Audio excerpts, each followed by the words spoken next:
Hello, everybody, and welcome to the Enterprise Universe channel.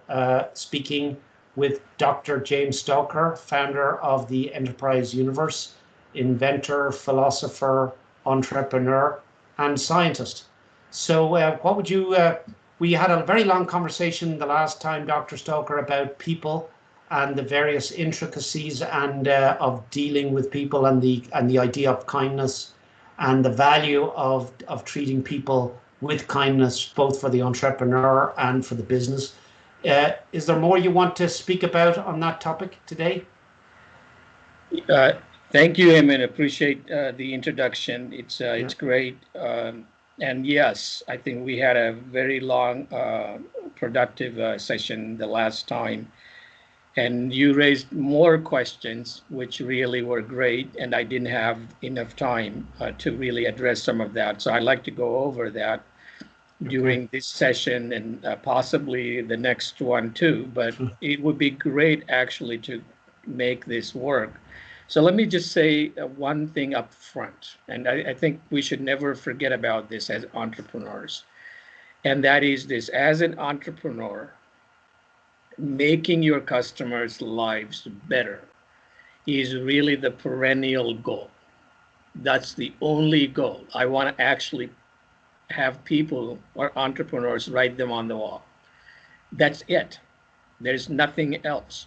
All you want to do as an entrepreneur is to make your customers' lives better.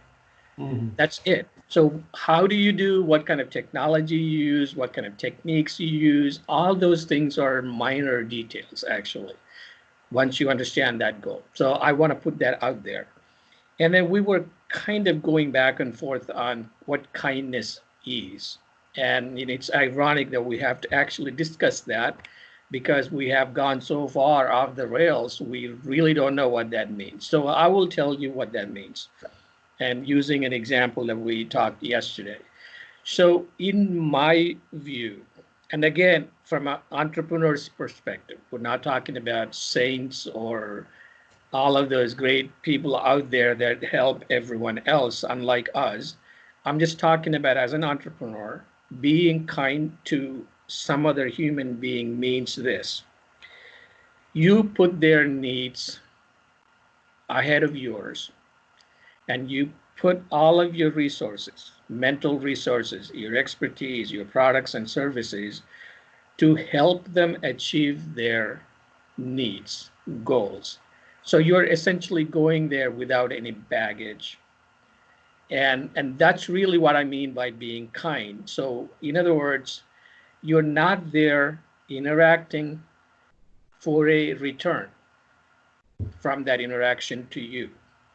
So it is really about one-way street. You're giving them your utmost expertise and your valuable advice and so forth to help them get to where they want to go.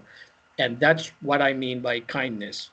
And there are two things here, Eamon. If you look at the spectrum of human behavior, you go from extremely selfish to the far end to extremely selfless behavior.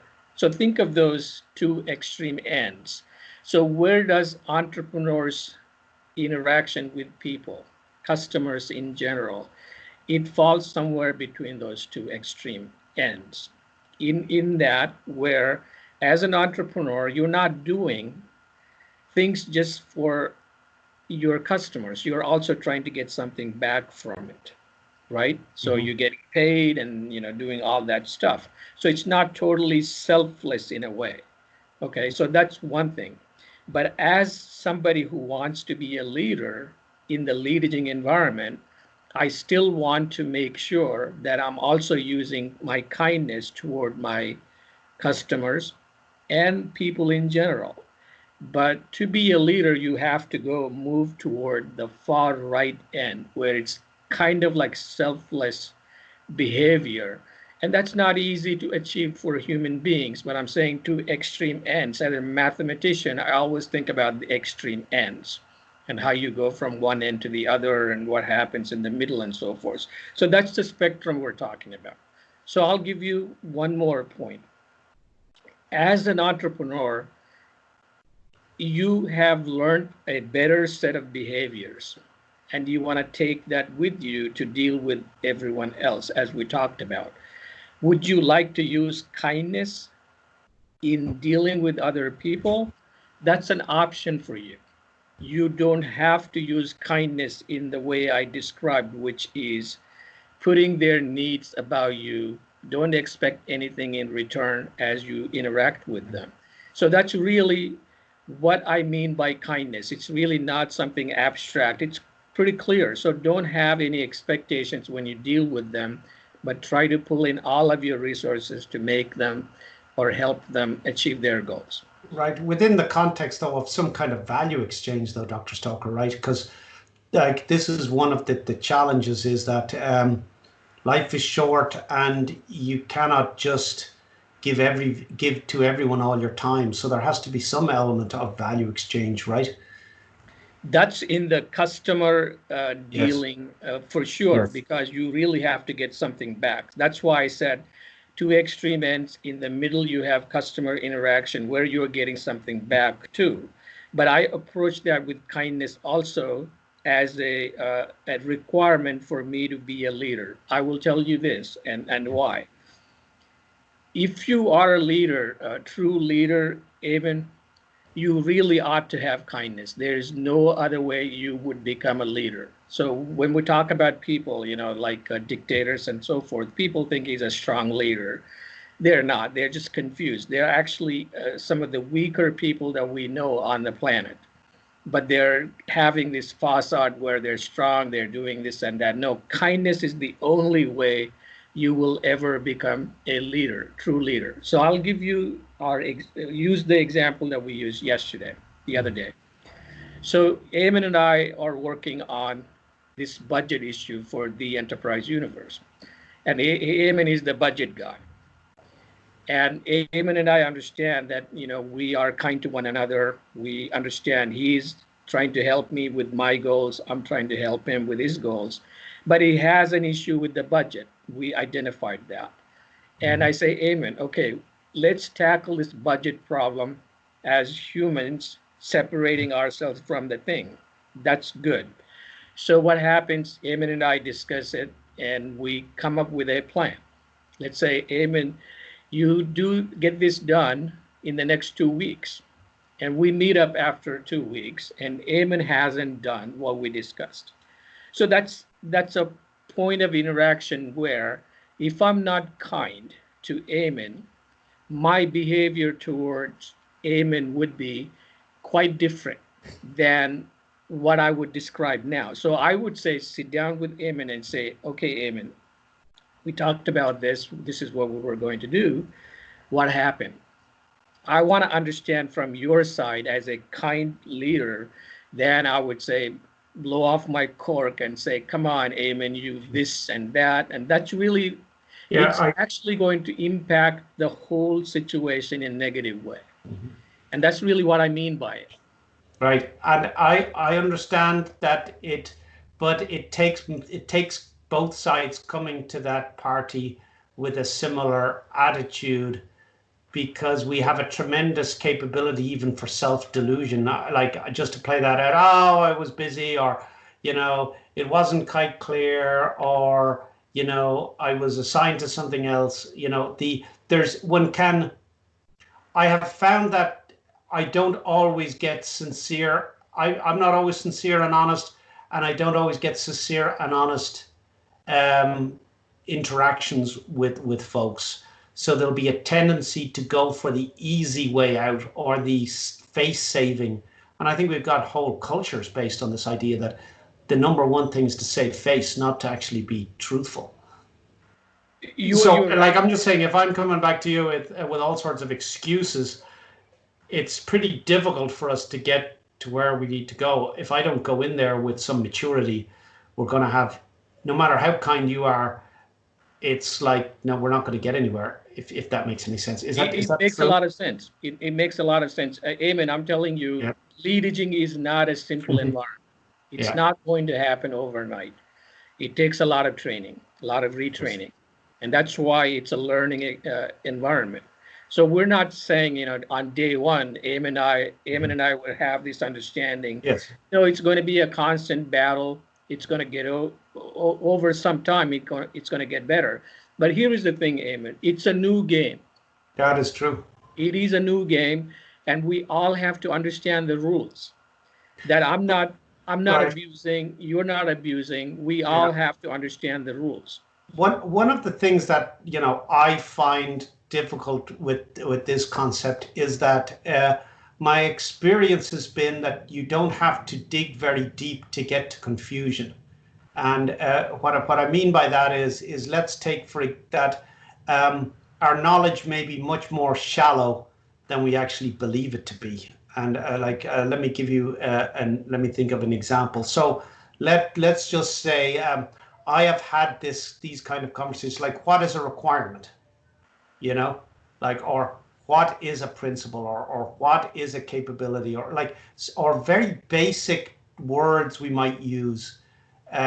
We're actually not that clear about what they mean.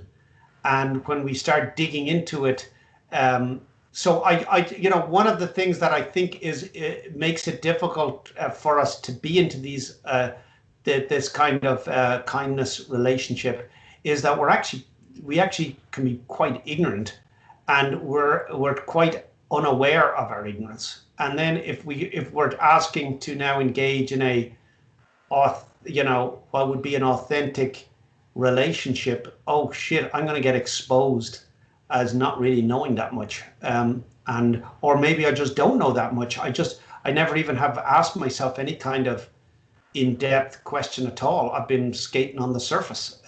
So I don't know if is that judgmental, or do you see that as a potential challenge? It's a challenge, and there is no such thing as judgmental. You bring Yeah, that up a few times. yeah, That's because of the old rules, the old set of rules where judgment is looked down upon. Because when you're judging somebody, they say, well, you're doing this and that. In the new environment, when we're retrained, we understand the rules and we expect them. Judgment is not actually considered a bad thing because yes, that's a start of a constructive criticism.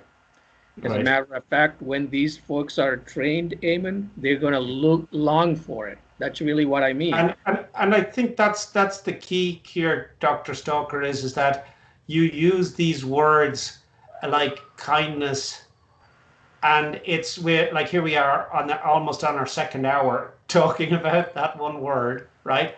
And there's a lot more to it because I'm trying to understand what you mean by kindness, which is coming into the relationship with a spirit of truly desiring for you a good outcome, if you will, just and having that spirit, but understanding that that can only be achieved on the basis of a common set of underlying behaviors and principles that we bring to the table.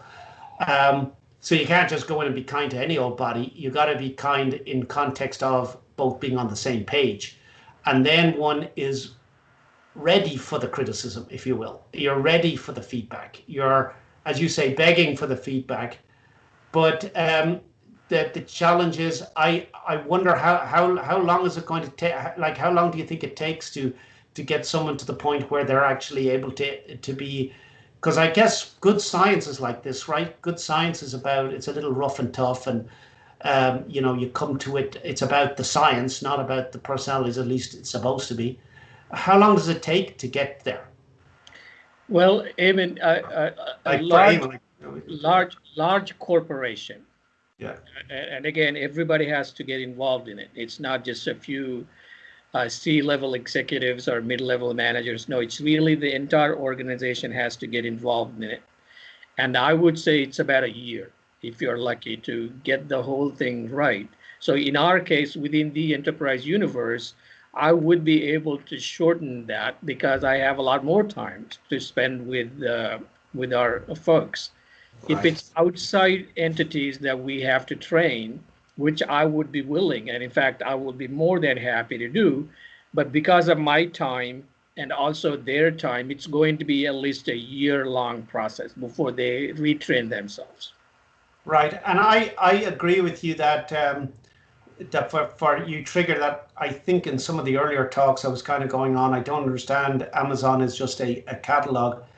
That is where, like, that's not necessarily, like, I guess that's where we're at, and it's kind of like you can't blame the, it is where it is, and it is where it is for a reason. And if we're to get beyond that, we have to have a different starting point. So I'm not sure we could ever be. I don't think things could be any different than they are unless one had this new starting point, I guess. Like well, why is the world the way it is? The world's the way it is because everything that's led up to the world being the way it is. And if we truly want to have something different happen, we have to relay different uh, foundational concepts. Otherwise, we'll just get exactly the same thing. And I think that theme has kind of come up over and over again, is that we can't go somewhere new without new foundations, without new principles. It's absolutely true. I mean, the other day I was saying this is nothing new and all of that. I do have to admit that even though it looks easy to me and it's nothing new and all that, it's highly, highly difficult for people because they have gone down on a wrong path for so long to get to step one, like we talked about before. It takes a lot of time for them to backtrack to get to step one, to get on this new path.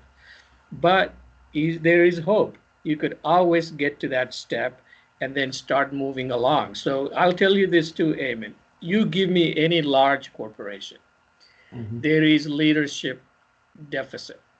Simply for the reason I just mentioned. They do not have the ability or the game's rules set in such a way that you could easily detach somebody's thinking from their person, so you are able to lead them and manage things at the same time.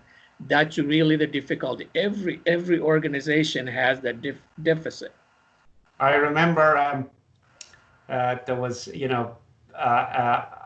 several years ago, there was up on up in the with the executives at their big desk. You know how they've got these big tables and stuff.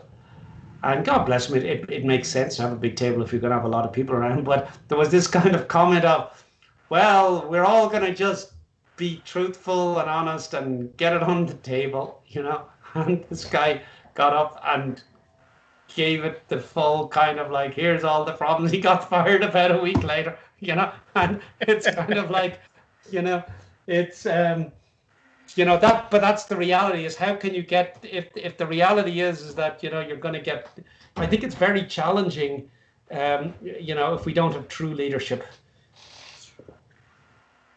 So I think that's it. So, I'll tell you this too, Eamon. The larger, it's just a funny story.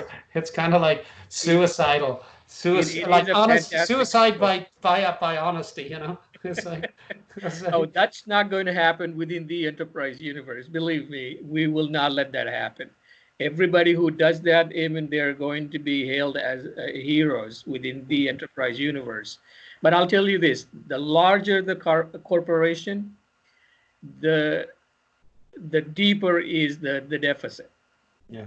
Okay. The dance is because I have noticed there being several dynamics: survival and fear, and wanting to move up, and it can, and many people are trying to do the best they can, but it's challenging because you're not quite sure who's playing what game, and it makes it very difficult. I've never, I like people play games not because maybe, but that's just the way it is, and that's like, you can't change.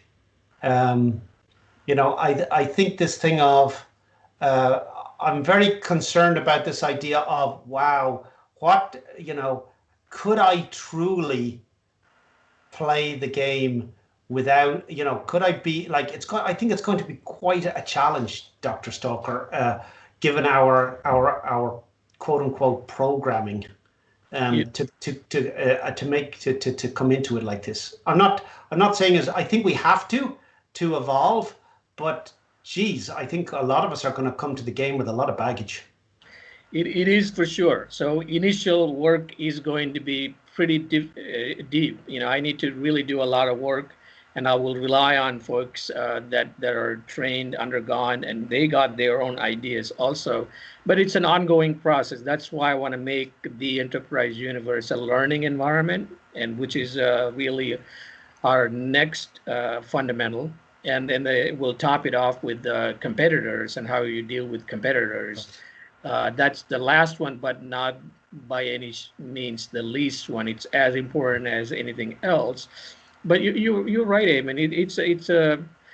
It's a training for the better, for the long haul. But I'll tell you this: you always bring the point about under these circumstances how we're going to achieve our goals. You know, we have timelines and things like that. So I will tell you this: I will be very, very hard on timeliness, even though Mm, I'm kind, and I don't want you to think that I would be going easy on anyone mm, because I'm kind. Because I'm not talking about the person now. I'm yeah. talking about the thing there. So the thing we're going to really manage ruthlessly at the same time, we're giving everything that we can toward that person to grow, and as if that's the only thing that matters at that time. So I'm telling you, doing both is really not an easy thing to do, Yeah. And I but that's think what we have to do. you've touched on that idea of giving yourself in the moment to the task at hand when a lot of us live have distractions and our brains, how many times are we not present? We're off on the golf course, or we're like, I personally have noticed that, as I said, specifically with my language learning that I'm doing. It's like, how could I not remember? I remember doing this yesterday. I can't remember it. So it's like getting people to be present. I think is another challenge. Given back to the mind not being trained to be fully engaged in the present moment.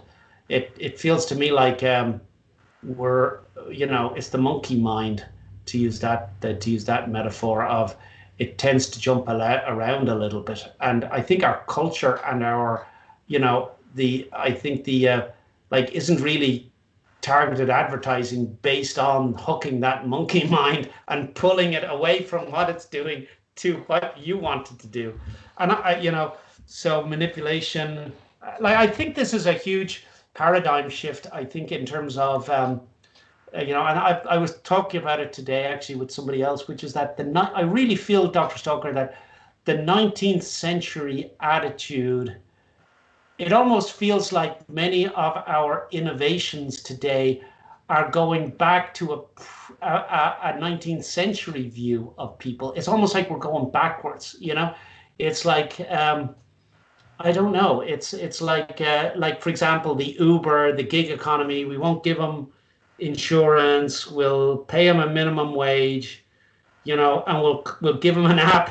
We'll give them an app on a phone, but we'll give them no permanence. And this is progress. Surely this isn't progress in terms of people, Dr. Stoker. This isn't, surely we can't think of these economic developments as achieving anything in the realm of people progress. Um, Absolutely, absolutely, Eamon. So what happened here in all the descriptions that you made there?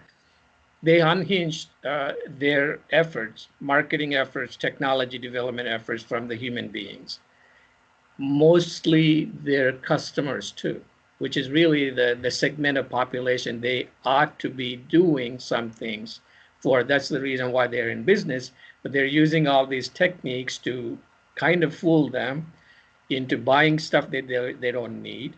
That's really not what the entrepreneur's goal really is. I just stated that making your customers' lives better yeah, is and really the fundamental goal. I think a lot of a lot of people would say that it's a fool's errand and that we'll never make it out of the gates, because the smart thing to do is to is to basically come up with the next widget And I don't know, Dr. Stalker. I'm a little bit pessimistic at the moment, given the underlying nature of a lot of our quote unquote successful companies make Walmart look like a good behavior. You know, it's almost like I look back to Walmart now and say, "Wow, Walmart, you actually weren't that bad.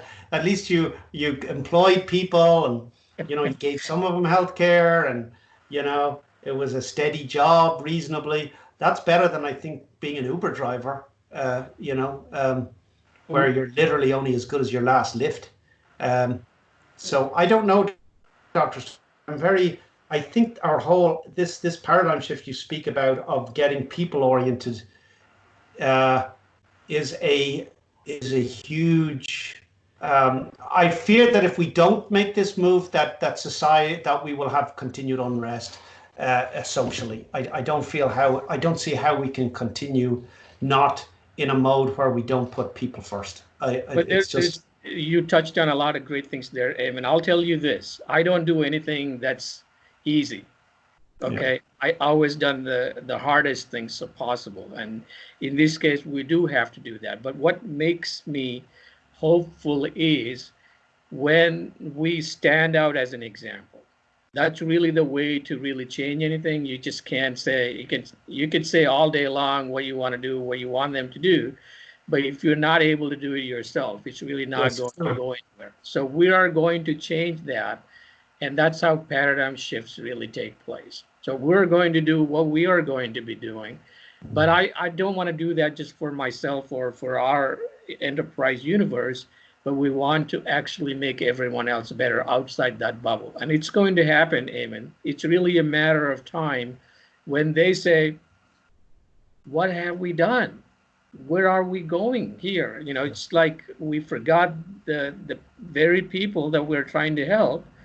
And I touched on one example here, Eamon. Let's just say, as a businessman, if I get the marketing techniques and get people hooked on smoking, there is a lot of money to be made. I, as an entrepreneur with the purpose that I stated, I would never be able to do that, even if I force myself, even if there is a lot of money to be made, Well, simply because I don't and I have that. wonder, I wonder about us, our like the true nature of us humans and the degree to which we are actually conscious. Sometimes, Dr. Stalker, when you think about, and I'm sure you've had this experience that, let's say, you have some kind of life-changing event, and next in 6 months later you find yourself right back smoking again or whatever. It's like it's very hard to break our habitual behaviors, even when we face things like, we've only got a year to live, or 5 years, or 20 years maybe. Like, and there ain't no prizes for being the richest guy in the graveyard. At least the last time I checked, I didn't see any. When was the last time you went to a graveyard and you said, "Wow, there's the richest guy in the graveyard"? Um, it's like we're not. I think you're breaking out of our habits. My habitual habits, even in the light of knowledge. I think it's going to take a lot of reinforcement and practice to actually achieve to break out of the habits that I might not even be aware that I have, frankly. I totally agree with you. As a matter of fact, what we have done over the last month and a half through these videos, Eamon, we have developed a language that people within the enterprise would understand each other in that language, and we're going to communicate with the rest of the world too, based on those blocks of knowledge that the words that we created. So let's take, for example, inspiration. Don't underestimate the value of inspiration. It could inspire some folks within the enterprise universe as a learning environment.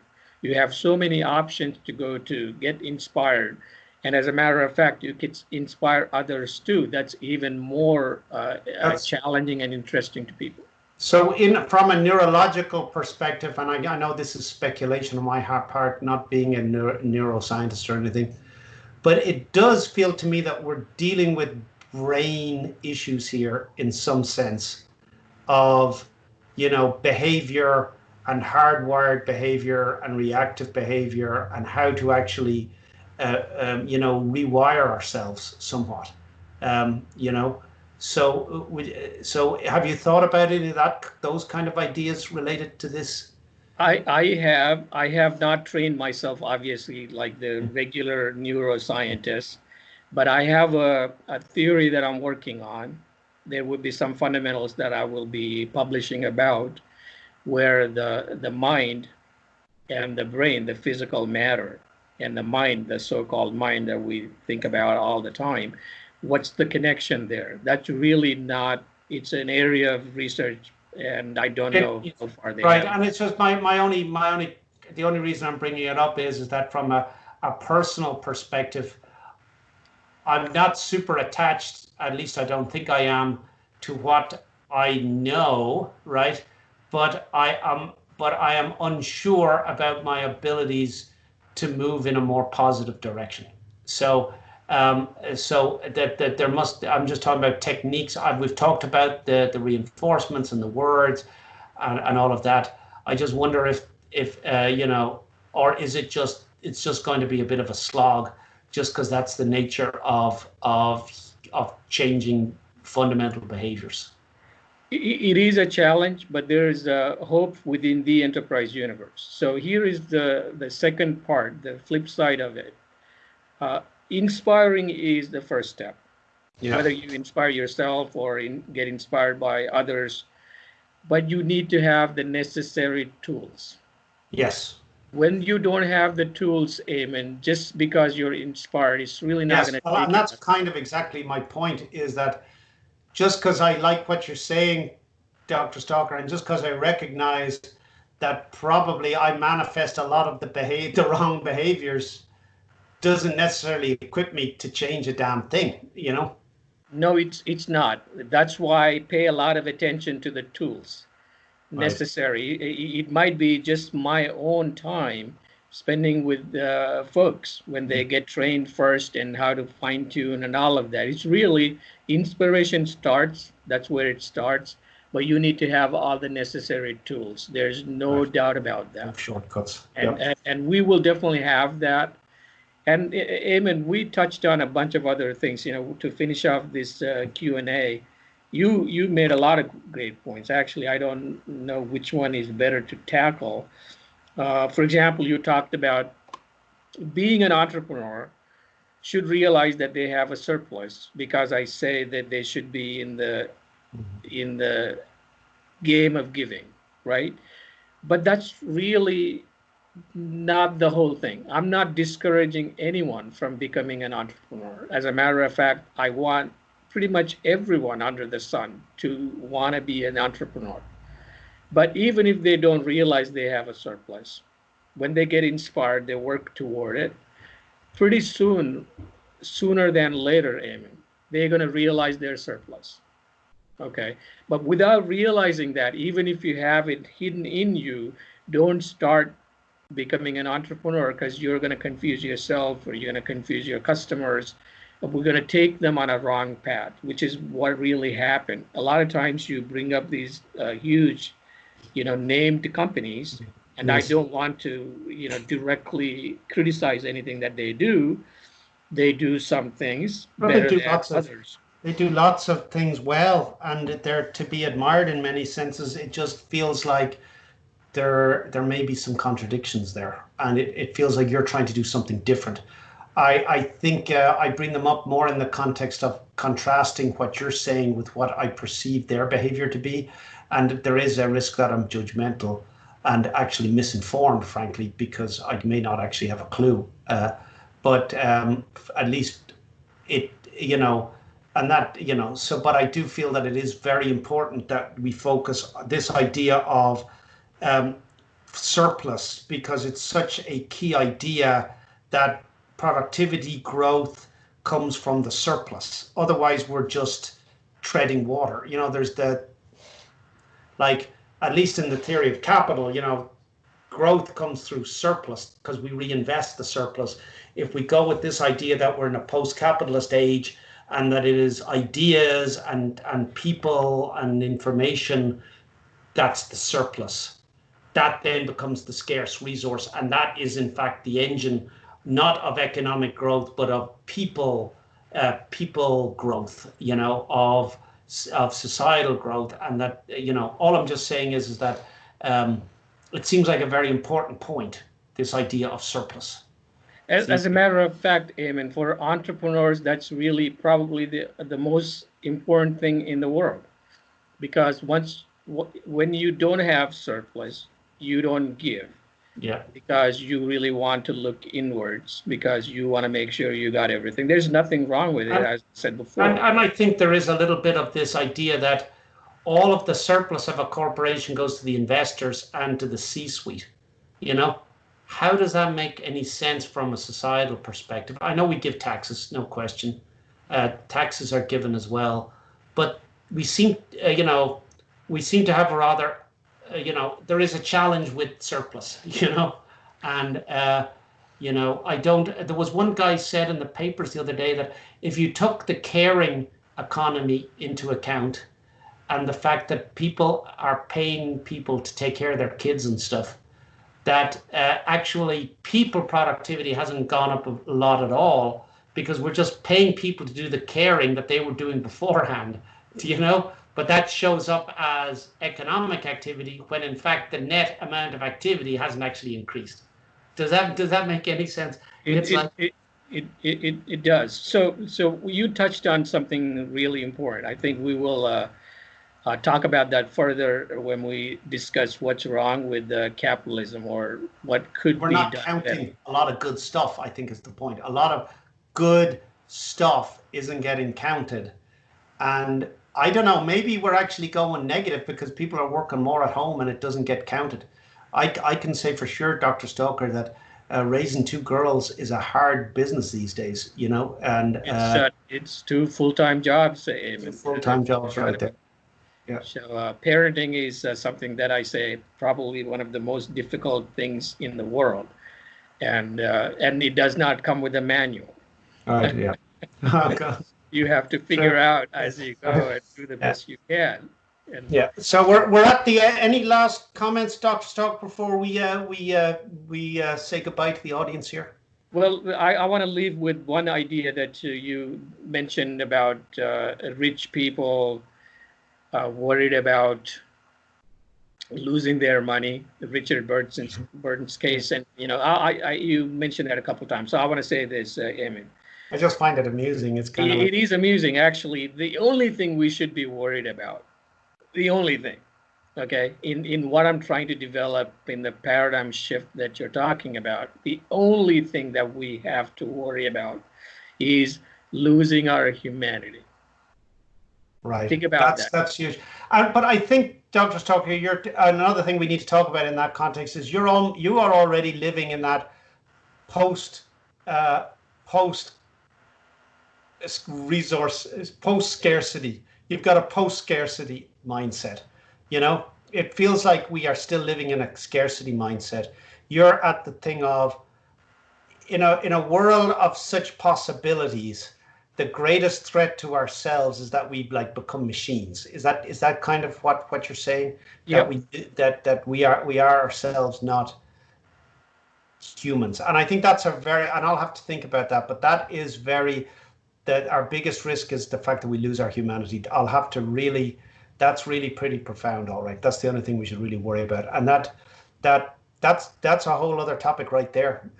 For discussion. It is a great topic. As a matter of fact, that's one of the fundamental goals for humans, and we should be worried about that every day. Why we're not being humans, why we're not showing that humanity. And we will talk about money and how you not lose, how to redistribute, and all of that. I don't use any of the existing methods and existing philosophies on that. I have my own. Good. Because of the fact that I understand how these things work together. I'd So love to definitely, hear about it because it certainly seems like we're probably coming to the end of the road of traditional methods. They seem to be running out of steam, so we can talk about that later. Well, Dr. Stalker, we'll leave it at that. Thanks so much again for giving us your time, and I will see the audience at our next show. Thanks so much, everybody, for tuning in, and looking forward to talking to you again, Dr. Stalker. Thank you. thank you, Emin. Appreciate it.